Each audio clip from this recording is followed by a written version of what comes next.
Friends, pregnancy में ultrasound के दौरान सब कोरियोनिक हेमेटोमा या सब कोरियोनिक ब्लीड आने पे हम और आप, मतलब आपके गायनेकोलॉजिस्ट और आप पेशेंट जो प्रेग्नेंट है हमारी, दोनों पैनिक हो सकते हैं।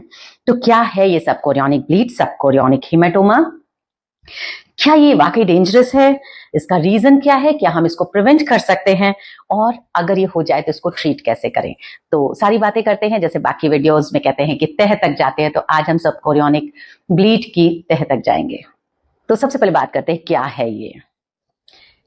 जब हमारा बेबी वूम में होता है, शुरुआत होती है बेबी डेवलप होने की, तो बेबी के चारों ओर एक मेम्ब्रेन डेवलप होती है, जिसको दो मेम्ब्रेन होती है। एक होती है एमनियोटिक मेम्ब्रेन जो बेबी के ज्यादा पास होती है, और सबसे बाहर वाली होती है कोरियोनिक मेम्ब्रेन या कोरियन। एमनियोटिक मेम्ब्रेन अंदर फ्लूइड कलेक्ट होता है तो एमनियोटिक बैग बनाता है, और कोरियोनिक मेम्ब्रेन जो एमनियोटिक मेम्ब्रेन के बाहर है वो प्लेसेंटा डेवलपमेंट में हेल्प करता है।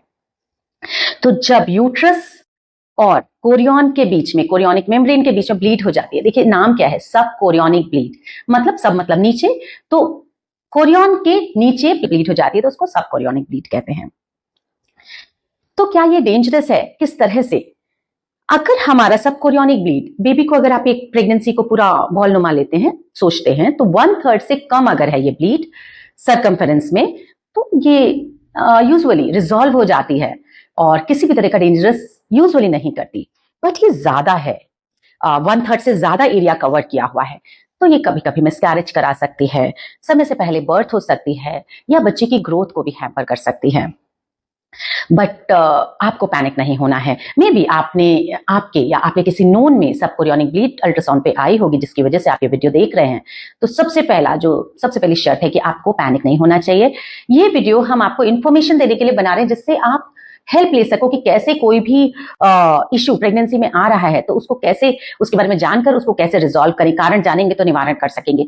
तो सबसे पहली शर्त यही है कि हमें पैनिक नहीं करना है। तो ये पता करते हैं कि क्यों होता है सब कोरियोनिक ब्लीड। जब हमारी कोरियोनिक मेम्ब्रेन यूट्रस से डिटैच हो जाती है तो ये ब्लीड हो जाती है। दो वजह से होती है। जब प्लेसेंटा डेवलप हो रहा होता है, कोरियन के एक पार्ट से प्लेसेंटा डेवलप होता है, तो कहते हैं इस प्रोसेस को कहते हैं प्लेसेंटेशन। नॉर्मल प्लेसेंटेशन मतलब सब कुछ प्रेगनेंसी एकदम नॉर्मल चल रही है, उसके दौरान भी ये डिटैचमेंट कभी कभी हो जाता है। कभी कभी प्लेसेंटेशन ठीक तरह नहीं हो पा रहा ड्यू टू डिफरेंट इश्यूज, तो एबनॉर्मल प्लेसेंटेशन कहते हैं, तो उसमें सब कोरियोनिक ब्लीड हो जाती है। नॉर्मल प्लेसेंटेशन वाली रिजॉल्व हो जाती है, एज सच प्रेगनेंसी पे कोई हार्मफुल इफेक्ट नहीं पड़ता, और ये सब कोरियोनिक ब्लीड जल्दी ही रिजॉल्व और एब्जॉर्ब हो जाती है। बट एबनॉर्मल प्लेसेंटेशन वाला आगे प्रॉब्लम क्रिएट कभी कभी कर लेता है। तो एबनॉर्मल प्लेसेंटेशन होता ही क्यों है, इसके बारे में जानते हैं। अगर हमारी फैमिली में बीपी हाई है, या हमारा खुद का बीपी हाई है, फैमिली में ग्रैंड पेरेंट्स हैं, पेरेंट्स हैं, इनका बीपी हाई होता है, या हमारा, तो हमारे बॉडी में टेंडेंसी होती है कि ब्लड वेसल्स या तो वो कॉन्स्ट्रिक्ट करती हैं, अच्छे से रिलैक्स नहीं हो पाती, या ब्लड फ्लो कहते हैं कि थिक होता है। तो अल्टीमेटली हमारे बच्चे तक जो ब्लड फ्लो जा रहा होता है वो उतना अच्छा प्रॉपर नहीं होता है, और हाइपोक्सिया होता है, ऑक्सीजन कम जाने से वो एरिया डेड होकर ब्लीड कर देता है। दूसरा, ये 3S में हमेशा प्रेगनेंसी में 3S को, या अदरवाइज भी हेल्थ के लिए 3S को हमेशा आपसे बात करती हूँ। पहला, स्ट्रेस। हमारी लाइफ में भर भर के स्ट्रेस है ना। स्ट्रेस ना भी कहो तो अब हम हर काम में, हम जॉब है, इतना माइंड चलाना पड़ता है, ओवरथिंक हम हमेशा करते रहते हैं।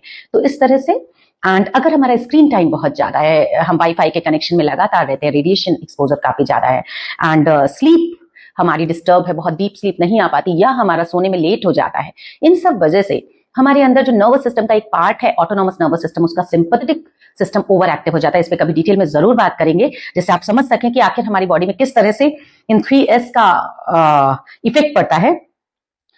तो इन सब की वजह से अगर ऐसा है तो एबनॉर्मल प्लेसेंटेशन होता है और सब कोरियोनिक ब्लीड हो सकती है। तो डायग्नोज कैसे करते हैं? अगर हमें स्पॉटिंग या ब्लीडिंग प्रेगनेंसी की शुरुआत में शुरू हो गई तो अल्ट्रासाउंड करके देखते हैं, तो कभी कभी ये सब कोरियोनिक ब्लीड दिख सकता है। कभी कभी विदाउट ब्लीडिंग, विदाउट स्पॉटिंग भी अल्ट्रासाउंड हो रहा है, उसमें सब कोरियोनिक ब्लीड नजर आता है। कैसे ट्रीट करें? हमारे डॉक्टर, मतलब हमारे गायनेकोलॉजिस्ट आपके कुछ ट्रीटमेंट मेडिसिन इंजेक्शंस के रूप में देंगे, आपको प्रोजेस्टेरोन दे सकते हैं। लाइफस्टाइल मॉडिफिकेशन इंपॉर्टेंट है, जो 3S हमने बात किया उस पर काम करना, हमारा थोड़ा एक्सर्शन ना लेना, मेंटली एंड फिजिकली रिलैक्स रहना, रेस्ट पे रहना, ये सारे फैक्टर्स हमें सब कोरियोनिक ब्लीड को रिजॉल्व करने में हेल्प करती है। तो डेफिनेटली हमें पैनिक नहीं होना है। 90% केस में ये सब कोरियोनिक ब्लीड रिजॉल्व कर जाती है और हमारी प्रेगनेंसी बहुत अच्छी तरह से एडिक्वेटली ऑप्टिमली अपने मुकाम तक पहुंचती है और एक हेल्दी बेबी के रूप में आपको ये प्रेगनेंसी का गिफ्ट मिलता है।